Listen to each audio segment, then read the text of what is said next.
सूरज भी स्थूली चढ़ता है, रोज किसी अधियारी में, न जाने मैं कितना रोया हँसने की तैयारी में। तो स्वागत है छात्रों आपका प्रिस्टीन क्लासेस में। और आज हम डिस्कस करने वाले हैं कि एनसीटी आईटीईपी 2025 में जो हिंदी भाषा से क्वेश्चन पूछे जाने वाले हैं, उसका सिलेबस क्या है? इसका सिलेबस है पेपर पैटर्न। आप देखेंगे तो पेपर पैटर्न एनसीटी आईटीईपी का जो पेपर पैटर्न है, टोटल क्वेश्चन इसमें आते हैं 23। यानी हिंदी के बस मैं हिंदी के सिलेबस का डिस्कशन 23 टोटल क्वेश्चन आते हैं और आपको जो अटेम्प्ट करना होता है वो करना होता है 20 क्वेश्चन अटेम्प्ट करना होता है। और जो मार्किंग स्कीम है इसकी +4 -1। +4 का मतलब अगर ये आप एक सही क्वेश्चन करेंगे तो आपको +4 मिलेंगे और अगर आप एक गलत कर दिए तो आपको -1। ठीक है, तो आप ये समझ गए कितना क्वेश्चन आता है। 23 आते हैं, 20 अटेम्प्ट करना होता है, +4 -1। अब इसका जो ऑफिशियल सिलेबस है, ऑफिशियल सिलेबस क्या है? ऑफिशियल सिलेबस में हम डिस्कस कर लेते हैं कि ऑफिशियल सिलेबस क्या दिया है एनसीटी की साइट पे जो दिया है।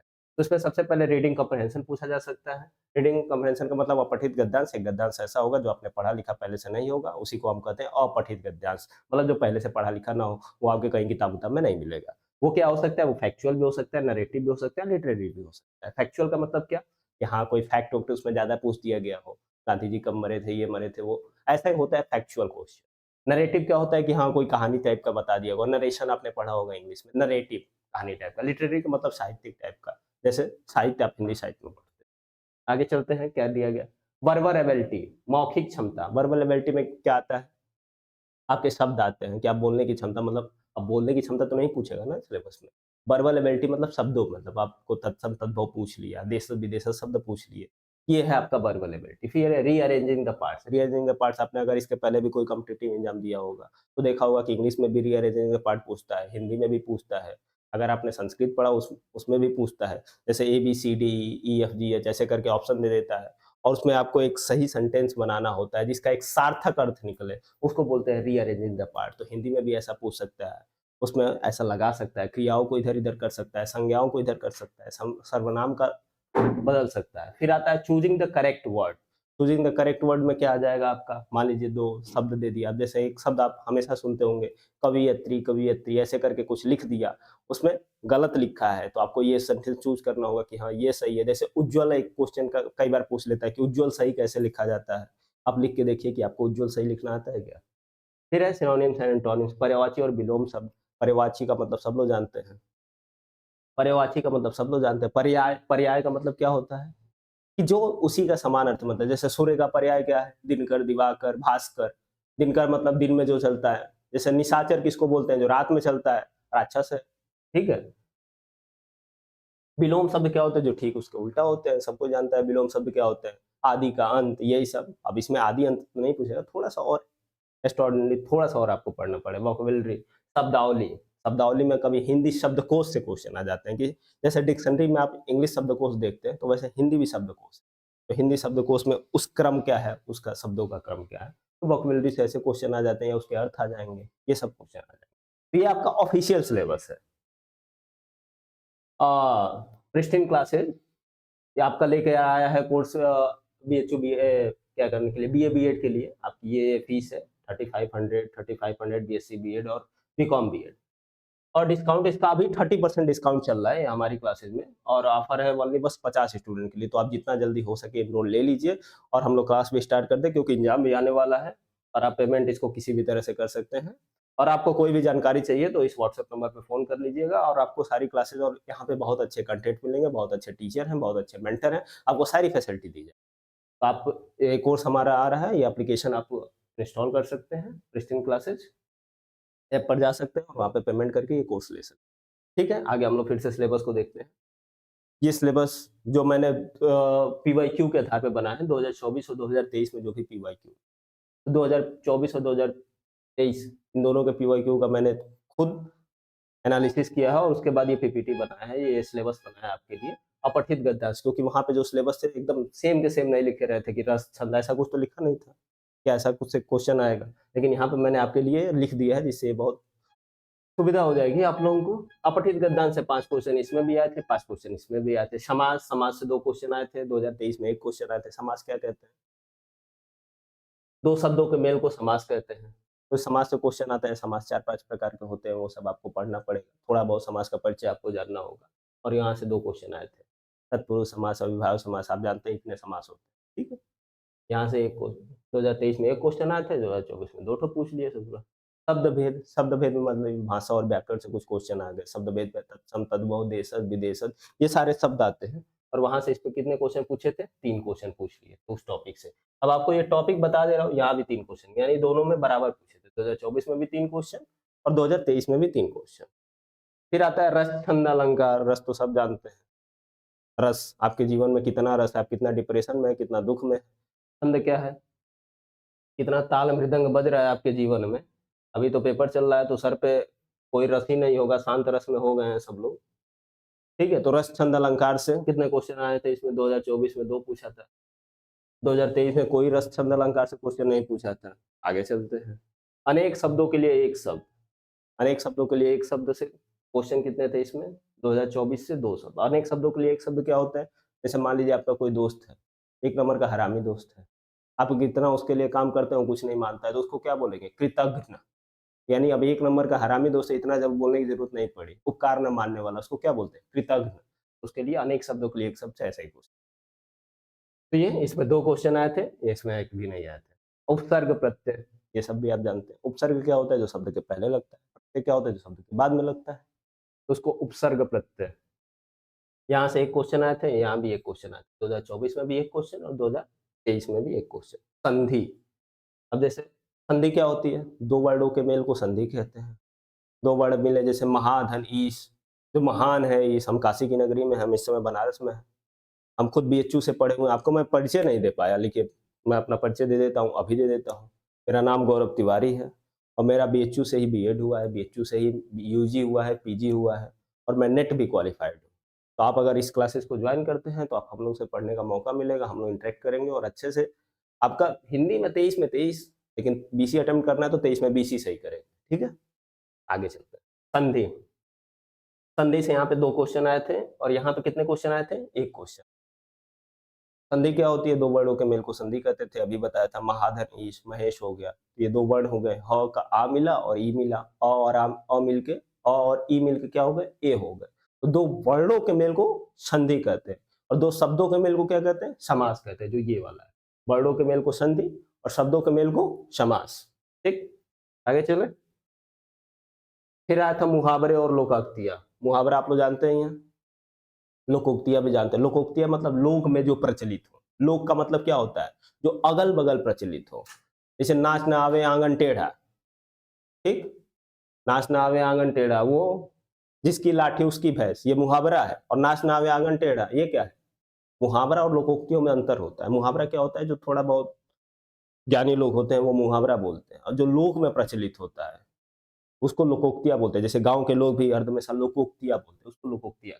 मुहावरा और लोकोक्तियां, ये 2 शब्द। जहाँ से यहाँ पे 2024 में कितने क्वेश्चन आए? 2 क्वेश्चन। और यहाँ 2023 में 1 क्वेश्चन है, मुहावरे और लोकोक्ति। विलोम और पर्यायवाची, इसका डिस्कशन हम लोग पहले कर लिए, फिर से आगे फिर कोई बात नहीं। तत्सम और तद्भव। तत्सम और तद्भव। तत्सम का मतलब क्या होता है? तत्सम यानी उसके ही जैसा, तो यानी किसके जैसा?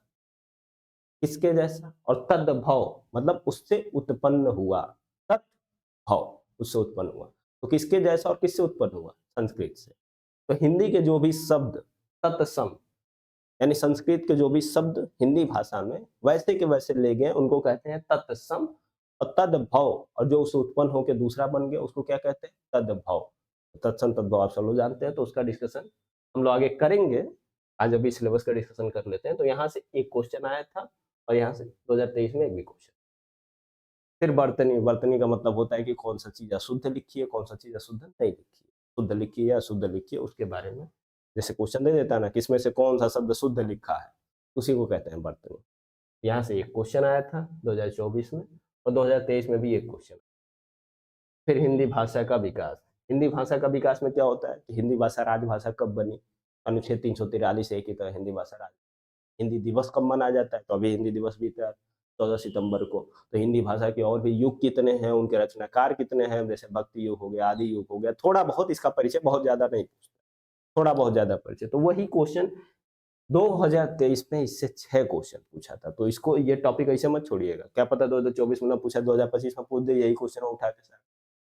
ये इग्नोर करने लायक नहीं है, बहुत इंपॉर्टेंट टॉपिक है, इससे भी पूछा जा सकता है। तो इसमें यहाँ से 6 क्वेश्चन पूछा था और यहाँ से 1। ये टोटल 23 प्रश्न हो गए, इन्हीं टॉपिक से आए थे और ये टोटल 20 प्रश्न हो गए। तो 23 आता है, आपको 20 करना होगा। ठीक है? सिलेबस आपको समझ में आ गया? आगे देखते हैं। अब एक-एक सिलेबस को थोड़ा-सा डिटेल में डिस्कशन कर लेते हैं। अपठित गद्यांश और पद्यांश। अपठित गद्यांश, यहाँ पे पद्यांश क्यों लिखा गया? पद्यांश इसलिए लिखा गया क्योंकि सीयूटी यूजी में पद्यांश भी पूछ दिया था। तो इसका मतलब अपठित गद्यांश की जगह बस अपठित गद्यांश नहीं, अपठित पद्यांश भी पूछ सकता है। कुछ अपने मन से कविता कहानी लिख के पूछ सकता है कि हाँ बताइए। तो आपका यहाँ से क्वेश्चन आया ही था, तो इसको बोलते हैं अपठित। हिंदी भाषा का विकास। हिंदी भाषा का विकास कैसे हुआ? जैसे हिंदी भाषा राजभाषा बनी, कब बनी? हिंदी भाषा, हिंदी दिवस कब मनाया जाता है? इसकी शुरुआत कब से हुई, बता सकते हैं? नहीं बता सकते। ये सब जानना ज़रूरी है कि नहीं है? आप भारत में रह के हिंदी पढ़ रहे हैं और हिंदी भाषा के बारे में जानकारी ही नहीं है, क्या खाक हिंदुस्तान बनाएँगे? ठीक है? तो हिंदी भाषा का विकास कैसे हुआ? क्योंकि अब आप वुड डिस्पैच जानते हैं कब लगा? मैकाले कब आया था, कब बना लगा? ये सब जानते हैं, लेकिन हिंदी भाषा का विकास नहीं जानते। तो इसके क्वेश्चन बनाना ज़रूरी भी है, अच्छा किया बना रहा है और पूछ भी रहा है, तो अच्छी बात है। हिंदी वर्णमाला के बारे में जानना है आपको, ठीक है? हिंदी वर्णमाला मतलब क, ख, ग, घ, ङ से लेके अ से लेके ज्ञ तक, अक्षर से लेके ज्ञानी तक। हिंदी वर्णमाला आपको अक्षर से लेके ज्ञानी तक का बनाती है और अंग्रेजी वर्णमाला क्या बनाती है? एप्पल से लेके ज़ेबरा तक। लेकिन अक्षर से लेके ज्ञानी तक का बनाने में सामर्थ्य किसमें है? हिंदी वर्णमाला। हिंदी वर्णमाला भी पढ़। शब्द भेद, शब्द भेद में अभी आप इसके पहले डिस्कशन हुआ कि तत्सम, तद्भव, देशज, विदेशज ये सारे शब्द आते हैं। तो शब्दों के भेद हैं। फिर काल, काल क्या होता है? समय। अब इसमें काल क्या है? हिंदी शब्द में काल में काल है, तो उसमें वर्तमान काल, भूतकाल या भूतकाल, ये सारे जो काल हैं, उसके बारे में थोड़ा-सा और डिटेल में पढ़ना है कि हाँ, कौन-सा अनिश्चित है, निश्चित है, निश्चित भूतकाल होता है, अनिश्चित भूतकाल होता है, अनिश्चित वर्तमान काल होता है, तो ऐसे करके काल के भेद। अव्यय, अव्यय क्या होता है? एक छोटा-सा शब्द जिसका कोई और अर्थ ना निकले, जैसे य, व ऐसे करके जो होते हैं, उसका अव्यय होता है, जिनका भेद ना हो। फिर आता है वाक्य रचना। वाक्यों की रचना कैसे हुई? जैसे वर्णों की रचना कैसे हुई? शब्दों की रचना कैसे हुई? वाक्यों की रचना कैसे हुई? तो वर्ण और शब्द कैसे रहते हैं? शब्द कैसे बनते हैं? दो 2 अक्षरों को मेल को शब्द कहते हैं। तो वाक्य किसको कहते हैं? तो शब्दों के मेल जिनका एक सार्थक अर्थ निकले उसको वाक्य कहते हैं। तो वाक्य रचना में क्या-क्या आएँगे? संज्ञा, सर्वनाम, क्रियाएँ ये सब आएँगी वाक्य रचना में। तो इनका हम वाक्य रचना में हमको संज्ञा, सर्वनाम, क्रिया इनके भेदों के बारे में पढ़ना है। जैसे संज्ञा के कितने भेद होते हैं? 5 भेद होते हैं, जातिवाचक, भाववाचक, समूहवाचक, व्यक्तिवाचक। तो ये सारे भेद हमको किसमें पढ़ना है? वाक्य रचना। फिर अनेक शब्दों, वाक्यांशों के लिए एक शब्द जिसके बारे में अभी हम लोग पढ़ चुके हैं। या अनेक शब्दों के लिए एक शब्द, जैसे उपकार न मानने वाला अभी हमने एग्जाम्पल बताया था जिसको तर्क न कहे। ठीक? तो ऐसे अनेक शब्द, मुहावरे और लोकोक्तियाँ। मुहावरे क्या होता है? लोकोक्तियाँ क्या होती है? जो लोक में प्रचलित होती है उसको लोकोक्तियाँ कहते हैं। मुहावरे किसको कहते हैं? जिसको ऐसे बोल दे, जिसकी लाठी उसकी भैंस, ऐसे करके बोल दे, ये मुहावरे हो गए। लोकोक्तियाँ क्या होगा? नाचना आगे आंगन टेढ़ा, ऐसे करके हो जाती हैं। समास क्या होते हैं? तो 2 शब्दों के मेल को समास कहते हैं, जिनका एक सार्थक अर्थ निकले। जैसे दिगंबर, जैसे त्रिलोचन, त्रिधन लोचन, 3 नेत्र हैं जिसके, विष्णु शिव, ठीक? पीताम्बर, पीले वस्त्र हैं जिनके।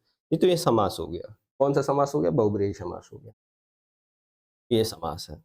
अशुद्धियाँ, अब आपके सामने अशुद्ध लिख दिया जाता है, कुछ शब्दों की वर्तनी लिख जाती है या कुछ वाक्य ही अशुद्ध बना दिए जाते हैं, तो आपको उसमें अशुद्धियाँ पहचान करनी होती हैं। तो आप पीछे का ये सब पढ़े रहेंगे तो अशुद्धियाँ भी पहचान कर लेंगे अच्छे से। ये है अशुद्ध। फिर है विलोम और पर्यायवाची। इसके बारे में अभी पहले भी डिस्कशन हुआ है, अभी भी कर लेते हैं। विलोम क्या होता है? ठीक उल्टा अर्थ वाला। पर्यायवाची क्या होता है? ठीक पर्याय वाला। पर्याय का मतलब मेरा भी पर्याय वही है। जब हम बात करते हैं और एक-दूसरे से बात करते हैं तो कहते हैं ना, आप जो कह रहे थे वही हम भी कहना चाहते थे। तो ये उसका ही पर्यायवाची कहना चाहता था, बस दूसरे शब्दों में कहना चाहता था। तो जो दूसरे शब्दों में एक ही बात कहे उसको क्या कहते हैं? पर्यायवाची। तो दूसरे शब्दों में एक बात कहे तो वाक्य का पर्यायवाची हो गया। ऐसे बस दूसरे शब्दों में कोई दूसरा शब्द बोले, जैसा अभी बता रहे हैं चंद्रमा को कुछ दूसरा शब्द बोले। निशाचर निशाचर तो राक्षस का हो गया, ठीक है? जैसे सूर्य का हो गया भानु, भास्कर, दिवाकर, दिनकर, ये सब। बिजली का विद्युत, दामिनी, इसको बिजली को क्या बोल सकते हैं? ये जो जल रहा है, बिजली को विद्युत बोल सकते हैं, दामिनी बोल सकते हैं, लाइट बोल सकते हैं। ये सब उसका पर्यायवाची। ठीक, आगे चलते हैं। संधि अलंकार, संधि पढ़ते हैं। 2 वर्डों के मेल को संधि कहते हैं, ठीक? अलंकार, अलंकार में आपके कुछ अलंकार भी हम लोगों को पढ़ने हैं, जैसे अनुप्रास अलंकार हो गया, तट तमाल तरुबर बहु छाए, ठीक? तो ये कौन सा अलंकार हो गया? अनुप्रास अलंकार हो गया, जहाँ पे एक ही वर्ण की आवृत्ति बार बार हो उसको अलंकार कहते हैं। तो ऐसे करके कई अलंकार अलंकार है जिनका आपको सामान्य परिचय। लेस अलंकार हो गया, शब्द अलंकार, अर्थ अलंकार, उसके बाद अलंकार और भी डिवाइड हो जाता है। अर्थ अलंकार में कुछ अलंकार आ जाते हैं, शब्द अलंकार में कुछ अलंकार आ जाते हैं, जो शब्द के आधार पे बने, जो अर्थ के आधार पे बने। ठीक है। रस, रस कितने होते हैं? सबसे पहले रस की परिभाषा किसने दी थी? भरत मुनि, नाट्य शास्त्र में। और रस कितने होते हैं? 8 रस होते हैं टोटल, 9 होते हैं तो कहीं 10 बताए जाते हैं। उसके अपने अस्थाई भाव हैं, वो आपको पढ़ना है। जैसे हास्य रस का अस्थाई भाव क्या है? हास है। श्रृंगार रस का अस्थाई भाव क्या है? श्रृंगार है। श्रृंगार रस का अस्थाई भाव क्या है? रति है। वैसे करुण रस क्या हो गया? शोक है। तो ऐसे उसको रस, अस्थाई भाव और उसके थोड़े से एग्जाम्पल और डेफिनेशन आपको याद रखने हैं। फिर छंद हो गया, जो भी कविता लिखी जाती है वो किसी न किसी छंदों में होती है, जिसको सोठा, दोहा, ये सब चीज़ें हो गई। कितनी मात्राएँ होती हैं, मात्राओं के हिसाब से छंद डिवाइड होता है। छंद संस्कृत में भी होते हैं, छंद हिंदी में भी। ठीक, आगे चलते हैं। फिर आता है आपका साहित्य। साहित्य मतलब हिंदी साहित्य के बारे में। हिंदी साहित्य के बारे में क्या? कि उसका आदि काल कब शुरू हुआ, वीर काल कब शुरू हुआ, वीरगाथा, आदि काल को ही वीरगाथा काल कहते हैं, आदि काल, फिर उसके बाद रीति काल, रीतिबद्ध काल, रीति सिद्ध काल। अब आदिकाल को कई नाम देने वाले यहीं से हुए, जैसे बीएचयू में ये आचार्य रामचंद्र शुक्ल पढ़ाते थे, यहीं पे हजारी प्रसाद द्विवेदी पढ़ाते थे। ये सब लोग बीएचयू से पढ़ाते थे, उन्होंने हिंदी साहित्य के इतिहास में वो लोग हैं। तो मैं बहुत सौभाग्यशाली हूँ कि मैं बीएचयू से ही पढ़ा हूँ और मुझे हिंदी पढ़ाने का सौभाग्य मिला। क्रिस्टियन क्लासेस को मैं बहुत-बहुत धन्यवाद देता हूँ। ठीक है? युग का परिचय, और इन्होंने जैसे हजारी प्रसाद द्विवेदी आई, हिंदी काल में एक इन्होंने बहुत महत्वपूर्ण योगदान दिया। रामचंद्र शुक्ल, वो भी बीएचयू से थे। ठीक है? युग के प्रमुख कवि तथा रचनाकार, जो भी युग के प्रमुख कवि हैं। जैसे रीतिकाल के प्रमुख कवि कौन है? आदिकाल के प्रमुख कवि कौन है? जैसे भक्ति युग आता है, जैसे कबीर किस युग के थे? मान लीजिए पूछ दिया आपसे, तुलसी किस युग के थे? तो ये सब युग हैं। हिंदी साहित्य से संबंधित पुरस्कार, हिंदी साहित्य से संबंधित कौन-कौन से पुरस्कार मिलते हैं? साहित्य अकादमी मिलता है, या किस रचनाओं पे कौन से पुरस्कार मिले हैं, या कौन-सी रचनाएँ किसकी है? ये आपसे पूछ सकते हैं।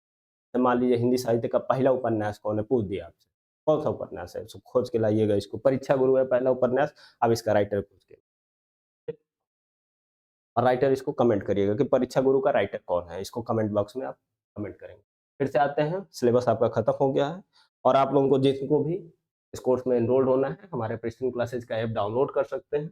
प्रेस्टीज क्लासेस, आप जाइए प्ले स्टोर पे सर्च करिए, और आपको अभी 50 स्टूडेंट के लिए 30% ऑफ है, तो जितना जल्दी हो सके ले लीजिए एडमिशन, कि आपको तुरंत 30% ऑफ मिले। और 30%, 3500 में से 30% ऑफ करेंगे तो कितना हो जाएगा? परसेंटेज निकालना आता है तो वो भी निकाल के बता दीजिए। 2450 होगा। हम निकाल दिए, आप नीचे फार्मूला लिख लीजिएगा। ठीक है? तो आईटीपी बीए बीएड का भी कोर्स है, आईटीपी बीएससी बीएड का भी कोर्स है, बीकॉम बीएड का भी कोर्स है। और कुछ नहीं करना आता तो फ़ोन कर दीजिएगा, फ़ोन करके बात कर लीजिएगा क्या कैसे करना है, हम लोग खुद ही सब कुछ कर देंगे। और आपको यहाँ पे बेस्ट सुविधा मिलेगी, बेस्ट मेंटर मिलेंगे, सब कुछ बेस्ट मिलेगा। अभी आपको सिलेबस बता दिया गया है, पढ़ाई पे एकदम ध्यान रखिए। ठीक? धन्यवाद।